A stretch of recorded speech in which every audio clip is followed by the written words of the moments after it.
it's Kevin back again with a quick new video showing you guys what I've been doing and what I've been working on. Now, I did do the video on the buy here, pay here's. I just haven't uploaded it yet because I want to get this video up first. So it'll probably be coming out tomorrow, day after tomorrow. Right now it's the perfect time just because of tax season and all that.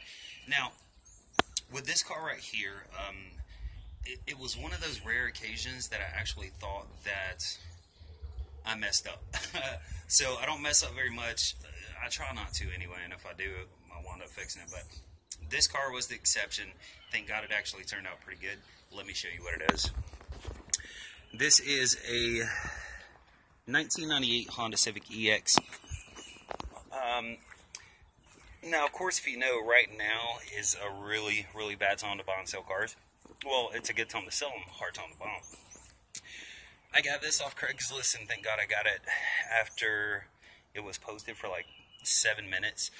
The people wanted $800 for it, and it was about an hour away from the house. So I called them. I was the first person that called them. I said, hey, I want to come take a look at it. What's going on with it? Well, they told me that the car ran and drove fine. It's been sitting for over a year, but I believe second gear wouldn't go in, and then third gear would grind. But they did tell me we've got a good transmission. We just parked the car and never had a chance to get somebody to put it in. So this car actually came with an extra transmission, 5-speed transmission.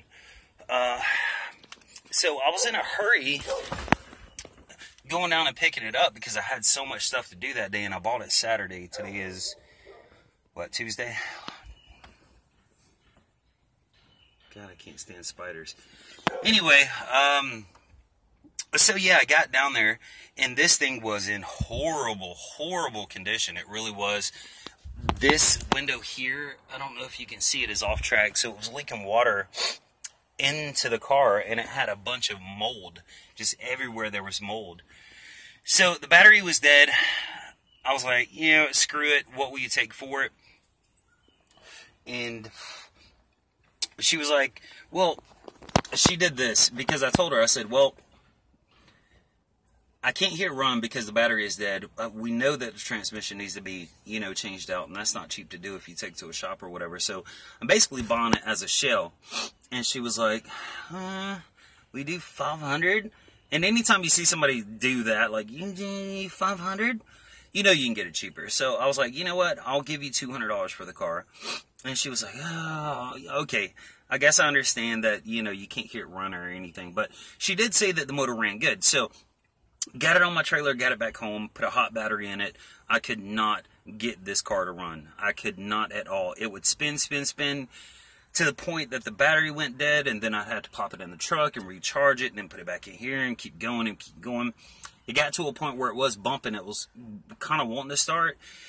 And I was afraid that the motor had been sitting so long. The worst thing you can do to a car is not run it for an extended amount of time. You want to start it up and get everything going. And, you know, if you leave it a certain amount of time, the pistons can seize up and all that stuff.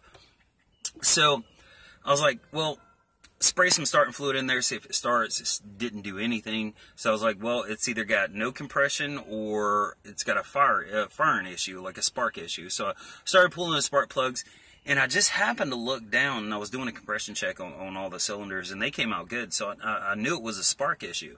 So I just happened to look down, and I seen one of the spark plugs, and I was like, man, that don't look right. I checked the gap, and the gap was set at 85. Now, that is more than double the gap that it should be. It should be anywhere between 40 and 45. So, re-gap the spark plugs. They wasn't good. You could tell that the spark plugs have been in here forever. But I re-gapped them, put them in here, took the distributor cap off. I cleaned the rotor button. I cleaned the inside of the distributor cap, and it fired up. And when it fired up, of course, it's got a check engine light. I was like, hell, I know. Thank God, all I have to do is change the transmission. So I was like, well, I'm going to take it up and down the road and see what it does. And I start driving up the street. This thing shifts incredible. It goes into second, it goes into third, goes into fourth, every single gear. There's no grounds, no pop-outs, anything like that. So $200 for this car is a hell of a deal, considering I've got a transmission that I don't have to put in this car, and that's worth $150 at least. So I spent like $50 on this car. I mean, that's pretty much it. I can put that transmission up for 125, 150, and somebody will buy it because, you know, it's coming out of a Civic that's popular for even people to do swaps and all that on. But let me show you. It's got 180,000 miles. And like I said, of course, the spark plugs are bad. They need to be changed. You see it? It hesitates a little bit before it'll start up. But as you can see there, the motor actually sounds really good. And, you know, yeah, the motor sounds really good. Like I said, the transmission is fine, no issues there. It does have a couple. You can see it definitely needs to be cleaned. This window is off track, but there was a, let me cut this off. There's a window regulator in the back that needs to be put on. So, I mean, if you really consider the parts that I got with this car, I paid $50 for the car.